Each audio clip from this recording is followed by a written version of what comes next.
Hello, everyone, and welcome to Travel Explore Celebrate Life with Neil and Sunila. Hi, Neil. It's so good to see you again. Hello, and it's another Saturday. So, Sunila, what do we talk about this time? Neil, I was thinking we've had the first festival of the festive season go by, Ganesh Chaturthi, and we've all had so much fun having modaks and, singing the artis and doing all of that. And we are soon moving towards the second major festival of the year, and which is Dasera, when we pray to the goddess Durga or Chamundeshwari, and we celebrate it over a good 9 days. The Navratri comes in, and then you have Dasara or Vijayadashmi. So I thought, why not think of that? And actually, this year I'm going to be going to Ahmedabad to have a little bit of the taste of Navratri. So I thought, let's think of what else can be done for Dasara and what really is the place that we should go to enjoy Dasara in all its glory. Yeah, I quite agree because, one of the great things about Incredible India is that there are so many festivals and there are so many places where you can celebrate these festivals. For example, the Ganesh Chaturthi festival or the Ganesh festival, as it's called across India, Maharashtra is the place where you see like fun and games over the 10 days that is held. Now, Holi, would you say Varanasi would be the best place to I celebrate would say Holi? Rajasthan as well, Yeah, because right. in the north, the holies, they have the Latmar Holi as well, where the wives actually beat up the guys. The girls, the women beat up the husband. So I would definitely go to Rajasthan for Holi And and then see Das- all the colors, the wonderful colors. and then Yes. with Dasara coming up, the Mhm. 10-day festival, it's often Yes, called the festival of the state of Karnataka. So today, that's right. let's talk about not Karnataka, but the Mhm. city of palaces, that is Mysore. And let's talk about the palace that makes Mysore so famous, that is Mysore Palace. So Yes, tell us Neil. a little. Neil, the Amba Vilas Palace or the Mysore Palace or the Mysore Maharaja's Palace, as it is known, you have to see it to believe it. And I remember at the point when I was in Bangalore, I used to live in Bangalore for some time. And of course, when you live in Bangalore, the first thing you do on the first weekend you get is go to Mysore to see Mysore and come back. It's a And 3 hour ride, right? yes, it's about 3 hours from Bangalore. And I'm sure I went like that was about 15 years back. So I'm sure the road conditions are better, if not worse now. But very popular with the inbound tourists as well, because and I realized something that Mysore is kind of the hub. So there was a reason that it used to be the erstwhile capital, because anywhere that you want to move in Karnataka, you kind of end up passing through Mysore.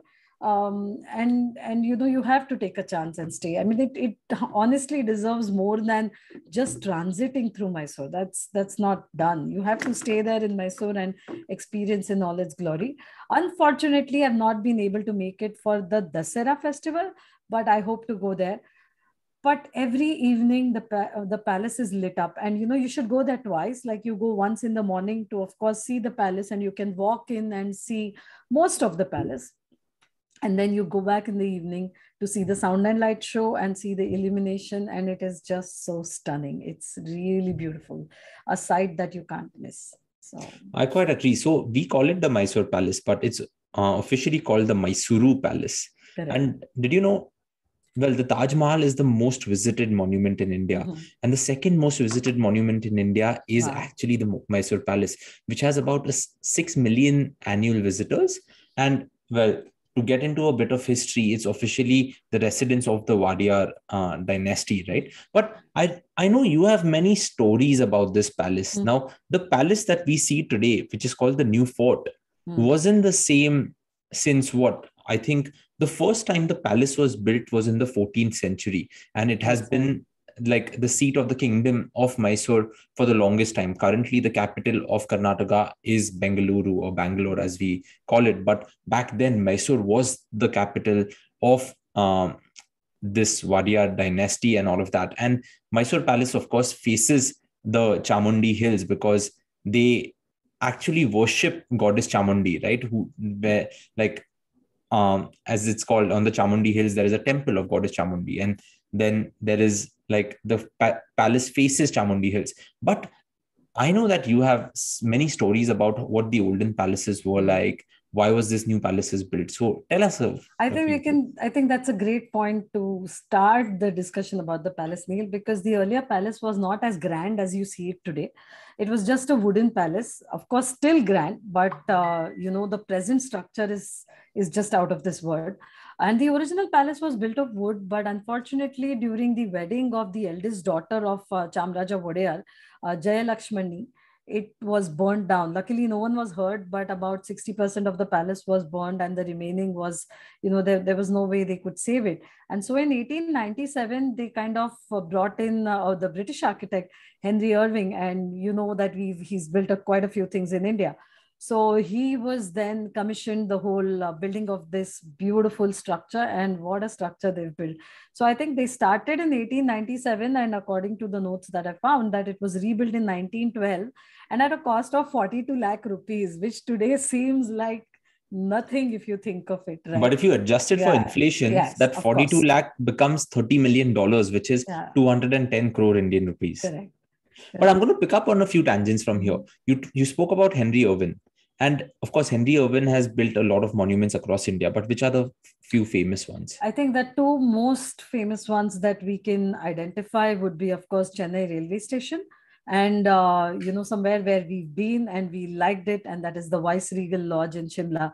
And even today when you go there, and especially in the monsoons, I think Viceregal Lodge Shimla has this amazing architecture, and there's something mystical about it with the clouds when they're down, and what a beautiful building. So along the same lines, you see this coming in. And while we are talking of the building, Neil, I think it's a point to be noted that it is the architecture is a mix, and that is what you see in the palace all the time, because it is a mixture of everything around the world that is the best. So I'm not surprised that so many people visit it. I mean, the architecture style is known as Indo-Saracenic style, which is a mix of Mughal and Rajput and Gothic architecture. So it's like Indian and European and Mughal and Rajasthani, everything coming together.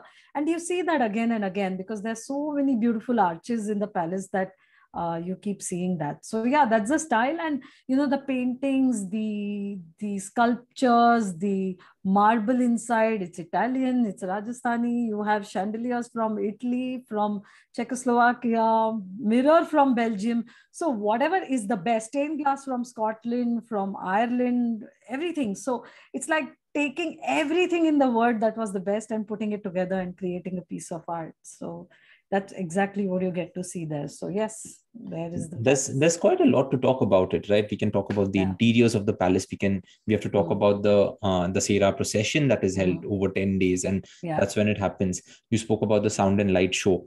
You mentioned that the palace is lit for 15 minutes every evening, and the palace is lit on Sundays, public holidays, and during Dussehra for a longer time. So do you know the number of bulbs that are there that in fact light up the palace? I think it was more than 90,000 or something. Yeah, that's if I'm not wrong. 98,000 to be precise. Wow. And 98,000 bulbs, in fact, light up the palace. And that is a sight that is incredible. So those 15 minutes, people just stand there in awe because it is beautiful. Now, coming to the way the palace is designed, of course, there are three gates, right? There is the east gate. There's there are the five west. Gates, actually. There are five gates. There are five gates. Well, my notes here say that, it's three. Now, which are the other? I saw this video and there are different names to it. I honestly do not remember all of them, but they are closed to the public. You can only go through two gates now. So the north and the south. That is open. But the ones that are closed open during the Dussehra. That's right. So east and west open during the Dussehra. So you have the north, south, east, west, and then the main gate. That makes the five gates. Okay. Then that makes sense. Yeah.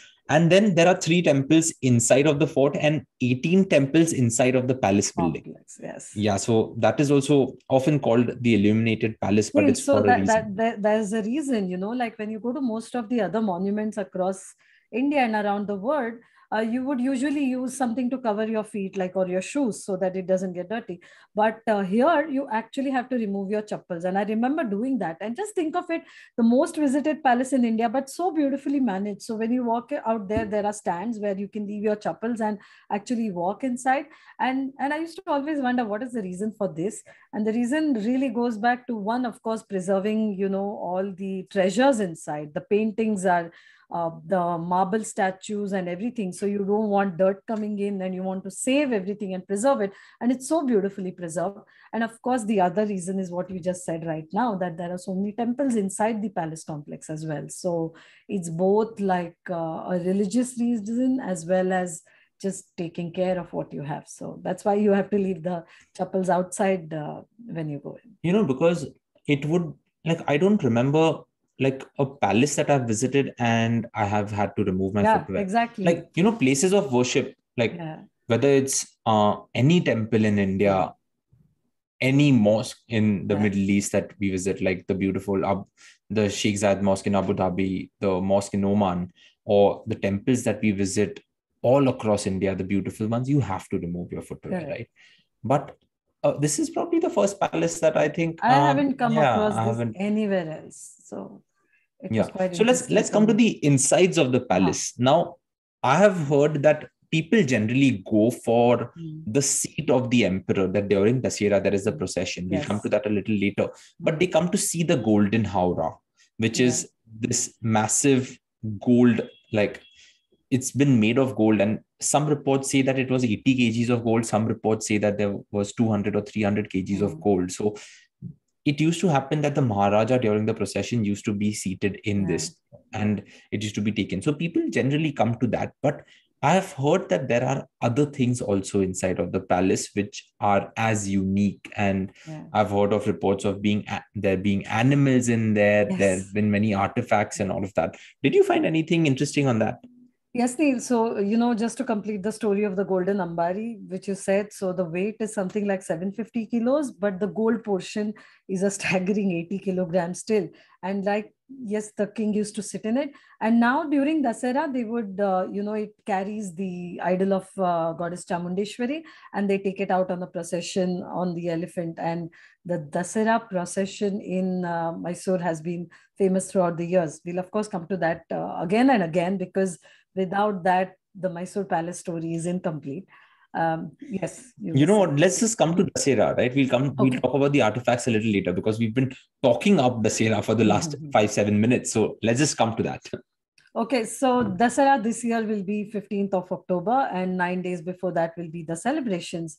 And Dussehra for Mysore, like you said, is the state festival, and it has been celebrated here in Mysore since ages. Like it is a tradition that is carried forward even today. And pre-independence, the king would come out. So for 8, 9 to 10 days, the celebrations go on. Of course, we cannot go in. And Neil, in this palace, the royalty actually resides there. So there is a part which is a private residence. So they are living there. And of course, they have a private hall inside where all the celebrations for Dussehra are done, which is, not open to everybody.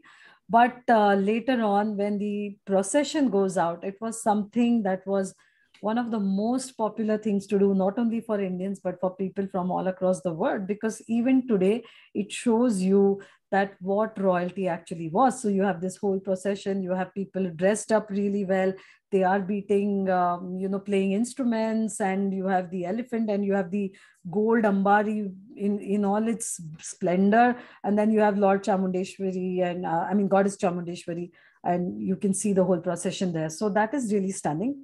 The palace is lit up, like you said, with 98,000 light bulbs every day and I think during Dussehra it's longer, so they keep it on for something like 2 hours. So that itself is reason to go. But along with that, there are a lot of dance and music performances that go on. So I think it's an amazing thing to do. I remember also there was something called an exhibition at the grounds so it's like a big fair and a fun fair, and the whole city is dressed up in all its finery, and you can, go out. And I think it's really nice just before Diwali to have exhibitions and dances and folk music and folk dances. So the entire city just comes alive and becomes so beautiful. And in fact, this is reflected in the paintings in the palace. So, again and again, you will see this inside the palace as well. Yeah, like the procession, which is called the Jambu Savari, which is the highlight of the Dasera thing. So, like you rightly said, Mysore has been this place where it has all faiths. It is a great community, but the 10 days the city just comes alive. Yeah. But the exhibition that you mentioned, it's actually a 2-month long exhibition that takes place at this place called Doda Kare or Doda Kere Maidan. And it's where many companies and industrial houses take part. It's a fun-filled exhibition. There is a food and film festival also that takes place. But one of the highlights of Dasera is that, of course, there is this procession, but the way the houses in Mysore are decorated, the display of dolls along the streets, there's music everywhere. The palace, like you said, is lit up for a longer time because there are performances surrounding it. So all of that, the torchlight procession that follows the Jambu Savari, all of that culminate into this amazing thing. And I think we have given our listeners reason enough to visit Mysore during Dasera, because that is something incredible. Anything you wanted to add about Dasera? Otherwise, we can jump right into the interesting things about what is inside the palace. I think they've just added new things to it. So along with all of this, of course, you see the fireworks as well. And, you see some daredevil stunts on motorcycles, laser shows. So there is a slightly modern part to it also. If you are definitely going there for Dasera, please be aware that, of course, it's going to be crowded compared to other times in Mysore. So staying somewhere nearby where you can walk around, or, at least reaching till a point where you can walk, will be the easiest way, because it has to be in the evening and it has to be at night that you get to see the illumination and the torchlight. And I think the British were also that excited about it, that you can see it in every painting inside the palace. So some of the most amazing paintings there are about the Dasera procession. There are it took some 13 years for 6 artists to recreate. And what is amazing is it's not imagination, they painted real people. So they took the black and white photographs which were available during that time and which were taken, and they actually painted from these black and white photographs into color paintings on the walls. And I think again and again, when you walk, you see the whole procession. And what is even more amazing is that they are known as these 2D 3D paintings. So kind of the subject moves with you. So if you move from one side and you feel that he's looking at you, the soldiers, the king, and everyone, and then as you move ahead and you look back, you see the shadow of the painting move and that person is still looking at you. So pretty amazing. Oh, wow. One thing we missed out is mentioning that Mysore is actually called the city of palaces. You did mention that at the start, actually. Yeah. And there are 7 palaces. Of course, Mysore Palace we spoke about, but there are 6 other palaces. There's the Jagmohana Palace, there's the Chittaranjan Palace, there's the Lalita Mahal Palace, there's the Jayalakshmi Vilas Palace, there's the Cheluvamba Vilas Palace, and then there is the Rajendra Vilas Palace. Now, some of these have actually turned into hotels. So if you're going to Mysore and you want a stay in one of these palaces, it is certainly possible. So think about that. You're right. In fact, when I went there, I stayed at the Lalita Bhavan Palace. And what was the most interesting part for us then was the elevator, because it was like a British elevator and there was like a small love seat inside the elevator. So it was a sofa.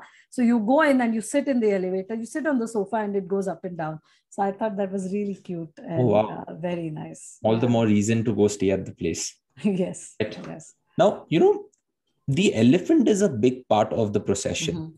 And back in the day, of course, the Maharaja used to be on the Golden Howrah on the elephant. But nowadays, it's, of course, Goddess Chamundi who's on the Howrah and on the elephant. But there are 2 chemically, of course, treated elephants that have become artifacts inside of the palace, right? So the story is that there are 2 elephant heads inside, and the story is that these elephants were troubling the population, at large. They were really troublesome and they had to be taken care of in that sense. And of course, the king stepped in and he took care of the elephants. So he shot the elephants, and now at the same time, they also kind of give respect to the elephants, and to preserve them, they replaced the tusks, are not real ivory anymore, and the eyes, but they chemically treated them. And you can see these huge elephant heads that have been put up on the walls.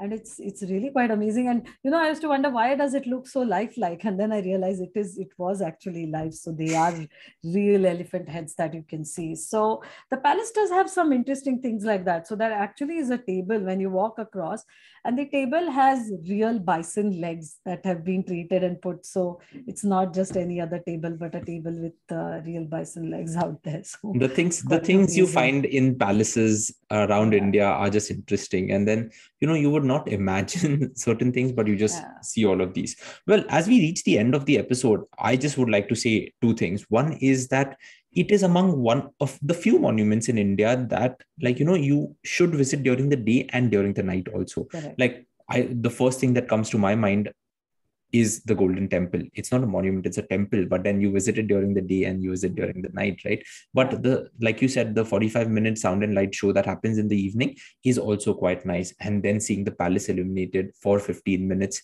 is your perfect Instagram opportunity for everyone. And the other one is that the palace also has a residential museum and also a collection of dolls from the 19th and 20th century. So you started it, Sunila. How would you like to end the episode? Neil, I just want to, end it with a little story that is a true story. And it's quite interesting. It just shows that, yes, it's a palace that was built, but it wasn't just built. It was built with a lot of love. And you can see that how involved the king was, the Maharaja was, when he was building the palace. And the story is that, of course, the architect Henry Irwin was commissioned to design the exteriors and the other things, but some of the interiors were designed by an architect called Raghavalu Naidu. And he was doing, if you go up there on the first floor, you have the Darbar Hall, a beautiful area with amazing pillars and arches and everything. And apparently the story is that he forgot to get a printout with him to show the Maharaja. And he said, how do I show you now? So they were having lunch. And at the end of the lunch, he asked for some curds, some yogurt. And he spread the yogurt in his plate and he drew the basic style of the building. And the Maharaja was so engrossed that he suggested a change in that. And he actually drew in the architect's plate. And the rest of the, people, the Maharaja's team got so angry because they said, you made the Maharaja touch your plate in which you have had food, and that is not done. But the Maharaja did not mind because he really was interested in making the palace what it is today. And I think that is one of the reasons that he really supported one of the most well-known painters of India, Raja Ravi Verma. And you can see Raja Ravi Verma's last painting before he died, the Sita Swayamvar, is also at the palace, very lovingly restored.